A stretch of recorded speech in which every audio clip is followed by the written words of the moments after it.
જય મહાદેવ વિદ્યાર્થી મિત્રો, કેમ છો? મજામાં ને? તન્ના એજ્યુકેશનલ કેમ્પસ ગોંડલથી હું જગદીશ, સાયન્સ ટીચર.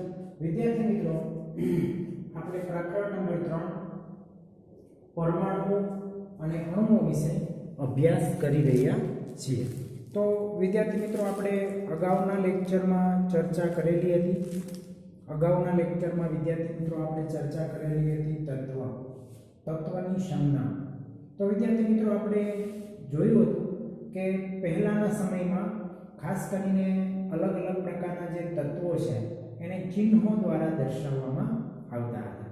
તો એનું નામકરણ વિશે વિદ્યાર્થી મિત્રો આપણે ચર્ચા કરેલી હતી કે કોપર છે, કોપરનું નામ સાયપ્રસ હતું, જે વૈજ્ઞાનિક નામ છે. કોપરનું નામ સાયપ્રસ હતું, પરંતુ સમય જતાં થોડી વિસંગતતાને કારણે આ ચિહ્નો છે, આ જે સંકેતો છે, તત્વોને ચિહ્નો કે સંકેત વડે દર્શાવવામાં આવતા. પરંતુ વિદ્યાર્થી મિત્રો, કાળક્રમે ફેરફાર થતા ગયા એમ અત્યારે હાલમાં આધુનિક યુગમાં જે અલગ અલગ તત્વો છે એને ખાસ કરીને સંજ્ઞા સ્વરૂપે રજૂ કરવામાં આવે છે.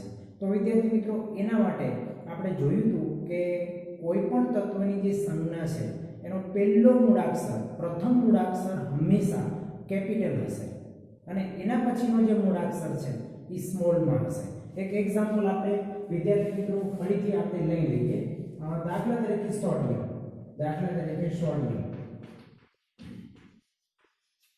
તો વિદ્યાર્થી મિત્રો, એની સંજ્ઞા છે Na. તો તમે જોઈ શકો છો કે પ્રથમ મૂળાક્ષર છે, અંગ્રેજીનો પ્રથમ મૂળાક્ષર કેપિટલ છે અને બીજો મૂળાક્ષર છે એ સ્મોલ છે. તો ગમે ત્યારે તત્વની સંજ્ઞા વિદ્યાર્થી મિત્રો આપણે લઈએ તો આ બાબતની આપણે નોંધ લઈશું. દાખલા તરીકે લિથિયમ, તો શું આવશે? Ni. મર્ક્યુરી મીન્સ સ્પાર્ક, તો આપણે લખીએ Hg, તો આપણે આમ લખીશું. એ જ રીતે ગોલ્ડ, Au, એ જ રીતે ચાંદી, Ag. તો આ બાબતે વિદ્યાર્થી મિત્રો આપણે નોંધ રાખીશું કે કોઈ પણ તત્વની સંજ્ઞા જ્યારે આપણે લખીએ ત્યારે પ્રથમ મૂળાક્ષર છે એ હંમેશા કેપિટલ હશે અને બીજો મૂળાક્ષર હશે એ હંમેશા સ્મોલ હશે.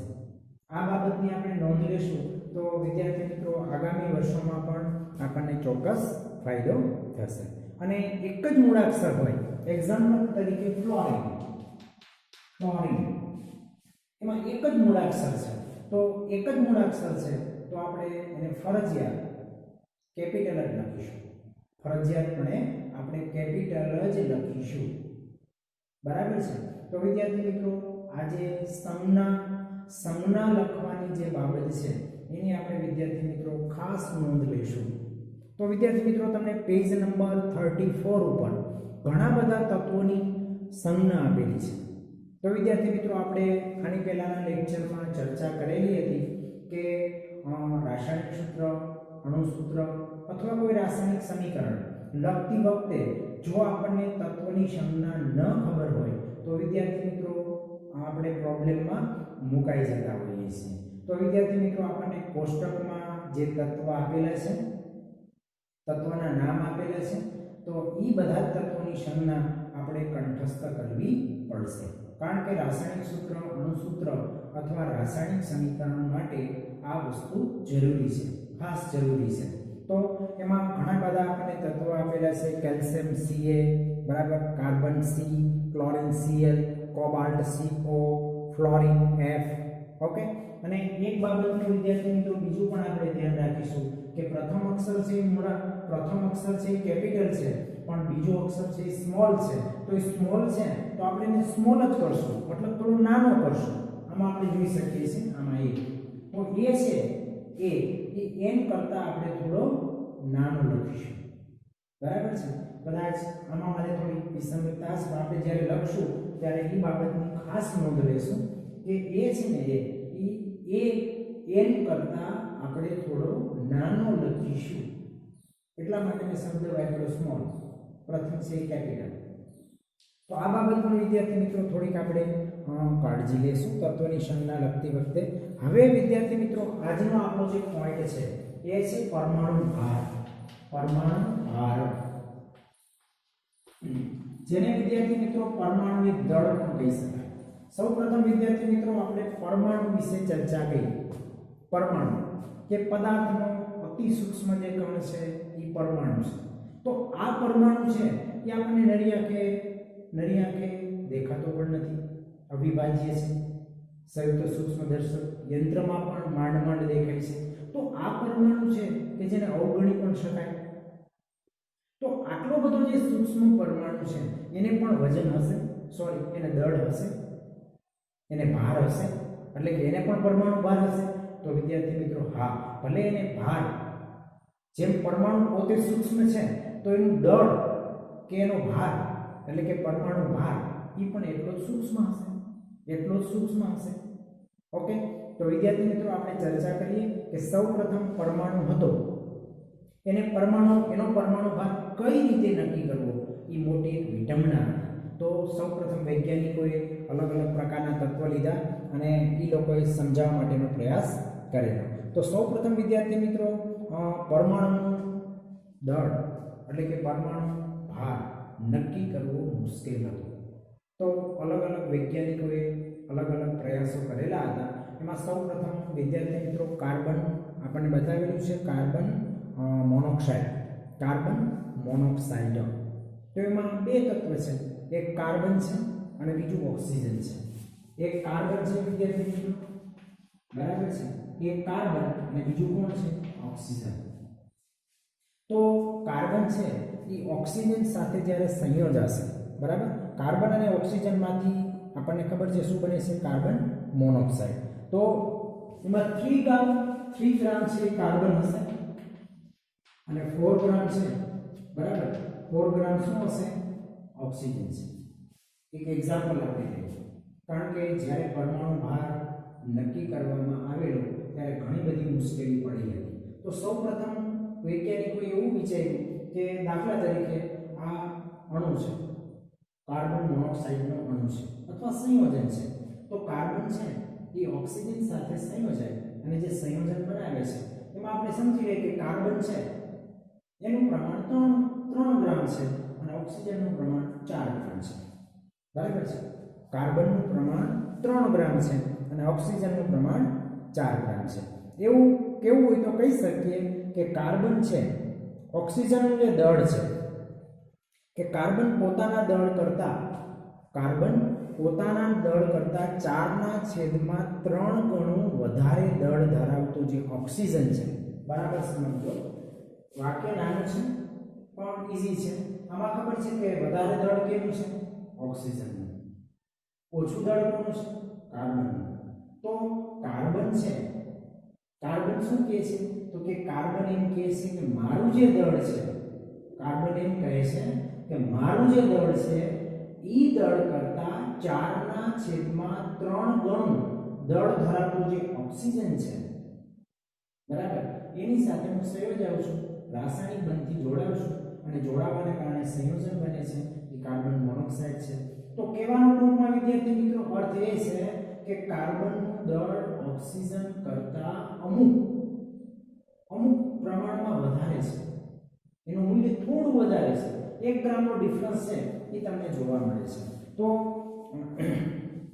આ રીતે વિદ્યાર્થી મિત્રો અલગ અલગ પ્રકારની ચર્ચા કરવામાં આવેલી હતી. તો એ લોકોએ એમ પણ લીધેલું હતું કે કાર્બન છે, કાર્બનનું દળ એ લોકોએ 1 લીધેલું હતું, 1U. કેટલું લીધેલું હતું? 1U. રેડી? અને આનું દળ છે એ 1.33U લીધેલું હતું, U. સૌપ્રથમ વિદ્યાર્થી મિત્રો જ્યારે IUPAC નામકરણ થતું, IUPAC જ્યારે નામકરણ કરવામાં આવ્યું ત્યારે વૈશ્વિક લેવલે, વૈશ્વિક જે સંગઠન છે જે આપણે કીધું ને IUPAC, જે વૈશ્વિક સંગઠન છે એનું આપણે ફૂલ ફોર્મ પણ વિદ્યાર્થી મિત્રો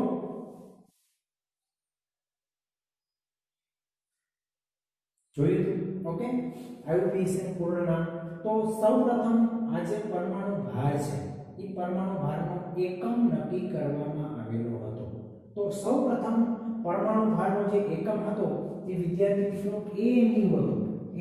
AMU આમ લખાય, 1 AMU, એટોમિક માસ યુનિટ. માસ એટલે દળ, યુનિટ એટલે એકમ અને એટમ એટલે પરમાણુ. સૌપ્રથમ પરમાણુ ભારના એકમને દર્શાવવા માટે AMU લખવામાં આવતું હતું. AMU લખવામાં આવતું હતું, પણ થોડો સમય ગયો એમ ફેરફાર થયો અને સંગઠને ફેરફાર કરી અને AMU માંથી માત્ર આપણે U લખીએ છીએ. માત્ર અત્યારે આપણે શું લખીએ છીએ? U. પણ એ ખરેખર છે AMU, એટોમિક માસ યુનિટ. એટમ એટલે પરમાણુ, માસ એટલે દળ અને યુનિટ એટલે એકમ. તો આ U છે એ પરમાણુ ભારનો એકમ છે. વિદ્યાર્થી મિત્રો, U છે એ પરમાણુ ભારનો શું છે? એકમ છે. આ બાબતની તમે નોંધ લેજો. તો એક્ઝામ્પલ તરીકે કાર્બનનો પરમાણુ ભાર 1 U છે અને ઓક્સિજનનો પરમાણુ ભાર 1.33 U છે. 1.33 U છે. તો આમાં પણ વિદ્યાર્થી મિત્રો એક મુશ્કેલી, એક પ્રોબ્લેમ આવ્યો અને તે પ્રોબ્લેમ છે અપૂર્ણાંક. તે પ્રોબ્લેમ છે અપૂર્ણાંક. પરમાણુ ભારને દર્શાવવા માટે મોટે ભાગે શક્ય હોય ત્યાં સુધી અપૂર્ણાંકમાં નથી દર્શાવતા, દર્શાવીએ છીએ અમુક પરમાણુના, પણ મોટે ભાગે આપણે નજીકનો કોઈ પૂર્ણાંક હોય તો એવો આપણે પ્રયાસ કરીએ છીએ. તો વૈજ્ઞાનિકો માટે આ પણ એક સમસ્યા હતી અને આ બધી સમસ્યાઓમાંથી વિદ્યાર્થી મિત્રો એને બહાર આવી અને વૈશ્વિક સંગઠને કોઈ પણ એક પરમાણુ લીધો અને તે પરમાણુ હતો વિદ્યાર્થી મિત્રો કાર્બન. તે હતો કાર્બન. તો આપણે વિદ્યાર્થી મિત્રો ચર્ચા કરીશું. તો એમાં 1961માં પરમાણુ દળ એકમને સર્વ સામાન્ય રીતે વર્ગ સ્વીકૃત કરવામાં આવ્યો અને એમાં ખાસ કરીને કાર્બન 12 એક જ મિનિટ વિદ્યાર્થી મિત્રો, કાર્બન 12 ના સમસ્થાનિકો. ઓકે વિદ્યાર્થી મિત્રો, આપણે સમસ્થાનિકો વિશે અભ્યાસ કરવાના છીએ. કાર્બન 12, કાર્બનનો પરમાણુ ક્રમાંક 6 છે, પણ એનો પરમાણુ ભાર કેટલો લીધો છે? 12. ઓકે, અને સમસ્થાનિકો એટલે વિદ્યાર્થી મિત્રો આપણે ચર્ચા હજી કરવાના છીએ, કારણ કે હજી આપણો આના પછીનો પાઠ છે પરમાણુનું બંધારણ. એમાં આપણે ડિટેલ્સમાં પરમાણુમાં મુખ્યત્વે 3 કોણ છે? પ્રોટોન, ઇલેક્ટ્રોન, ન્યુટ્રોન, એનો વિસ્ભાર, બરાબર છે, ઓર્બિટ એટલે કે એની કક્ષાઓ, બાહ્યતમ કક્ષા, આ બધી વિદ્યાર્થી મિત્રો આના પછીના પાઠમાં આપણે ચર્ચા કરવાની છે. પણ તમને ટૂંકમાં કહી દઉં કે સમસ્થાનિકો એટલે પ્રોટોનની સંખ્યા સમાન હોય પરંતુ ઇલેક્ટ્રોનની સંખ્યા કેવી હોય? જુદી હોય.